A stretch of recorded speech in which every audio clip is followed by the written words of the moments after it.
Справді, я б такого не зробив би, але засуджувати когось я теж не можу.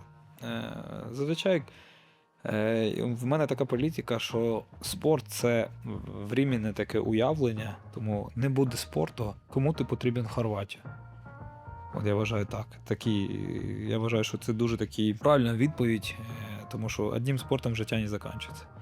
І я більше вірю, що він буде це спогад, ну, з такими жити з цими спогадами, і колись він повернеться до України, але вже не будучи спортсменом. А в Хорватії тебе там любити будуть за те, що ти виступаєш, приносиш користь. Але коли тебе вже не буде, тебе ніхто не любити, не поважати, ти, можна сказати, чужа людина будеш для хорватів. Тому ні приємно, але я не можу його засуджувати і казати, що правильно це і ні. Тому що це його вибір. І кожен з нас, чоловік, вправі вибрати, що йому краще, що йому лучше і ще щось.